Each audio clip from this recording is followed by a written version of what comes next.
Welcome to Squadron Scale Workshop. My name is Brett Green. For our final Squadron Scale Workshop of 2017, we're going to take a look back through the year at the 21 models that I built from January until last week.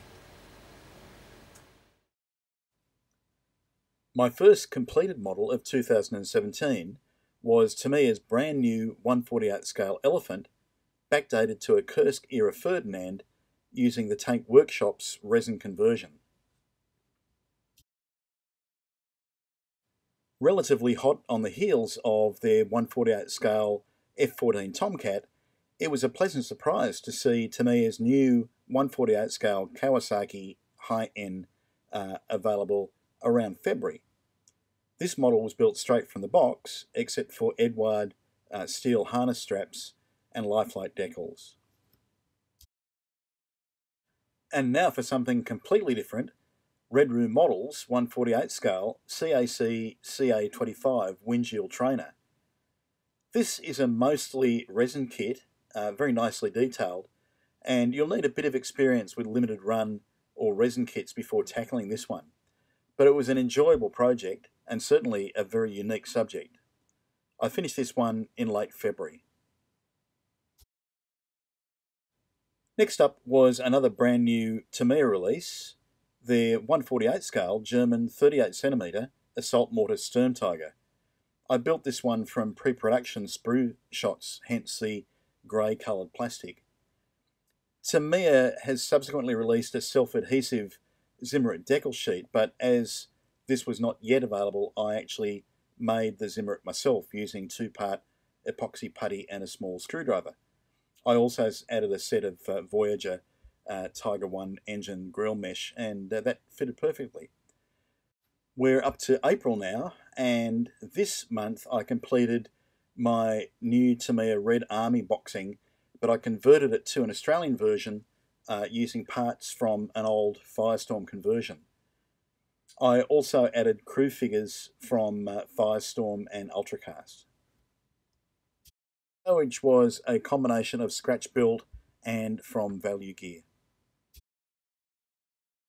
There was a bit of a change of pace in May when I built Revell's 148 scale F15E Strike Eagle. Even though the kit was originally released around 2000, it's still a terrific model with a very high level of detail, crisp and finely recessed panel lines, and excellent fit. I used the Edward colour photo etch set for the instrument panels, and I also used aftermarket decals. I also built Tamiya's brand new 135th scale Valentine Mark II 4 straight from the box, and I added Mini Arts item 35071 British Soldier Tank Riders. I love the model, but the figures I thought left a lot to be desired, with plenty of flash and heads that looked a bit Neanderthal-ish. I think I'd replace the heads in future. Next up was another Tamiya test shot in 135th scale, their Bromberg kit built straight from the box. This one really is a dream. The two crew figures were very well done too, and are both included with the kit. In July, I built Ming's brand new 148 scale F35A. This is a very nice kit, and the build was trouble-free with excellent fit. Decals were from Furball Aero Design. I couldn't resist the Aussie markings, but everything else is entirely straight from the box. The most time-consuming aspect of this was masking up the various panels. Tamiya had a really busy year in 2017. Here's another one of their 148 scale releases, an M1A2 Abrams.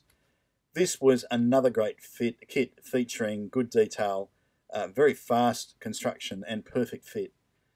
The model itself was built straight from the box, but I added stowage from Black Dog, a few packs from Value Gear, and some scratch-built packs and rolled tarps using Neatertight 2-part epoxy putty. The crew figure was included. Tamiya continued their Corsair family with a beautiful F4U1D in 32nd scale. For this model, I employed a big pile of Eduard accessories, including the cockpit that we can see here. The equipment bay is from grey matter figures, and the model may be built with the wings folded or straight. I also did a quick build of the Tamiya 148 scale F4U1A Corsair as a bonus chapter for the second volume of the How to Build book. Here is another white box Tamiya test shot, this time Tamiya's 135th scale British self-propelled anti-tank gun Archer. The chassis is based on the Valentine, but most of the kit parts are actually brand new. I built the kit straight from the box with no modifications or accessories. It comes with 3 very nice figures. I just hadn't had time to build them yet. Revell's brand new 132nd scale P51D Mustang must qualify as the bargain of 2017. It's a really nice kit with a high level of detail and very subtle surface textures as well. The fit is good, but the finished product just really does look fantastic. I'm very, very impressed with this kit and hope that we see more versions in the future. This unusual vehicle is Tamiya's 148 scale Hanomag SS100 heavy tractor. I built mine straight from the box in a single morning, with the equivalent of another day or so to paint it. This is a really interesting crossover subject that either military or aircraft modelers might want to build. I built Broncos 135th scale A10 cruiser tank a little earlier this year, but I had to set it aside for a few months due to other modelling projects. I finally got to paint it and finish it in November. By far the most complicated part of this project was getting the contour scheme right, but with the help of diagrams and some advice from Mike Starmer, I think we managed to pull it off. Tamiya's 148 scale Messerschmitt BF109 G6 appeared as a bolt from the blue.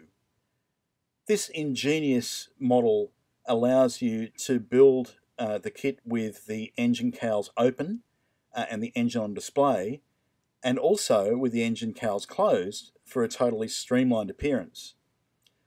The truly impressive part about the design, though, is that you can switch from open to closed cowls. And if you're skeptical about how this works, don't be. It all fits perfectly and works exactly as advertised. This is just a brilliant kit. I built it almost straight from the box, with the only modifications being the inclusion of Eduard steel harness straps and decals from an Eagle Cowls decal sheet. This one certainly wins my model of the year. Eduard's lovely new 148 scale Focke-Wulf 190A4 is a brand new kit and has nothing whatsoever in common with the earlier family of Wurgers from Eduard. This is a great kit. It's accurate, it's well detailed, has gorgeous surface textures and excellent fit. It's a shame in some ways that it's been overshadowed by the release of the Tamiya Messerschmitt BF109 G6, but it is a lovely kit in its own right, and further variants will be following very soon from Eduard. Definitely worth buying a few.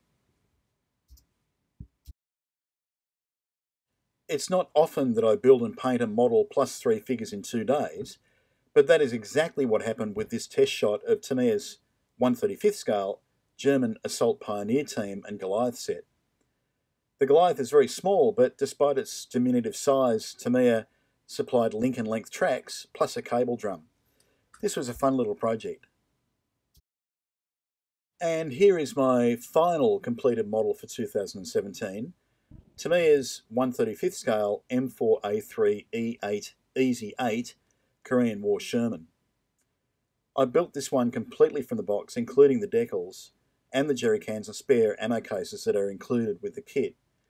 The only addition was the radio operator figure in the front hatch, and in fact, I think he's not really up to the standard of the two Tamiya figures.